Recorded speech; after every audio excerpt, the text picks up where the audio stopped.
Wir sind hier in der Kunstbibliothek der Staatlichen Museen im Kulturforum in Berlin.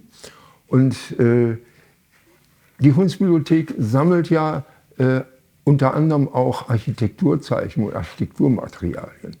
Und 1979 haben wir eine große Ausstellung gemacht, die einen Längsschnitt durch die Sammlung bot, Architektenzeichnungen 1479 bis 1979. Und 1979 war auch das Erwerbungsjahr des Nachlasses des Architekten Heinrich Tessenow. Für mich war das insofern eine eigenartige Neuentdeckung. Tessenow sagte mir nicht viel. Ich hatte wohl mal dieses Buch Der Wohnhausbau in der Hand gehabt.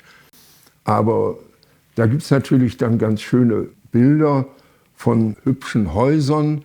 Die sind sehr schön illustriert, aber sagen wir mal so große Architektur, da hat man dann doch in der Nachkriegszeit irgendwie was anderes darunter verstanden. Und trotzdem ist es ganz eigenartig mir ergangen, dieser Tessenow hat eine merkwürdige Sogwirkung auf mich gehabt. Und so beschäftige ich mich heute mit 75 immer noch mit Tessenow. Und da habe ich dann so Dinge entdeckt wie auf dieser wunderschönen Zeichnung. Und da ist mir dann später aufgefallen, dass es sich hier bei der Leiste über den Fenstern nicht um eine Schraffur handelt, sondern um einen Text. Heinrich Tessenow ist einer der Architekten, das habe ich sonst noch nirgendwo erlebt, der also dann sich die Mühe gibt, einen fast nicht lesbaren Text in seine Zeichnung reinzubringen. Was Hilfe ist dem Menschen, so er die ganze Welt gewönne und doch Schaden nehme an seiner Seele. Und insofern bin ich da regelrecht fasziniert, bei Tessenow ganz genau hinzuschauen. Und wir haben hier einen Gutsherrenhausentwurf von 1913 und da macht der Tessenow eine schöne Aufrisszeichnung und dann hat er natürlich seine Bäume und auch eine berankte Fassade und macht die gleiche Zeichnung nochmal und damit einem nur viel größeren Himmel. Und an dem größeren Himmel, ja, wozu braucht er den? Nur um ein winziges Vögelchen da zu platzieren. Er gilt als erfolgreicher Architekt, ist aber eigentlich unter seinen Zeitgenossen eigentlich relativ unbekannt geblieben.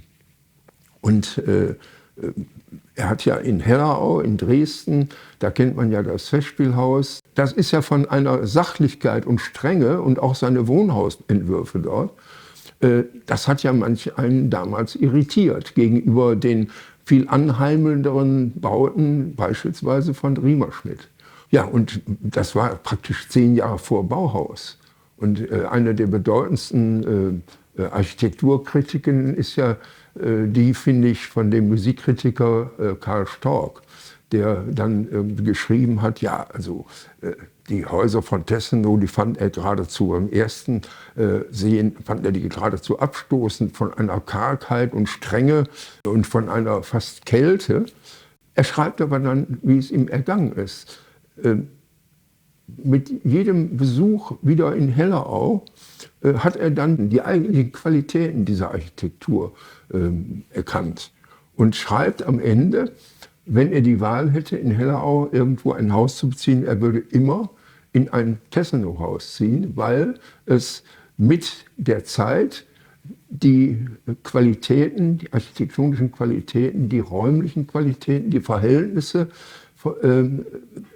ja eigentlich mehr und mehr zum Ausdruck kommen. Und das, finde ich, ist die beste Architekturkritik.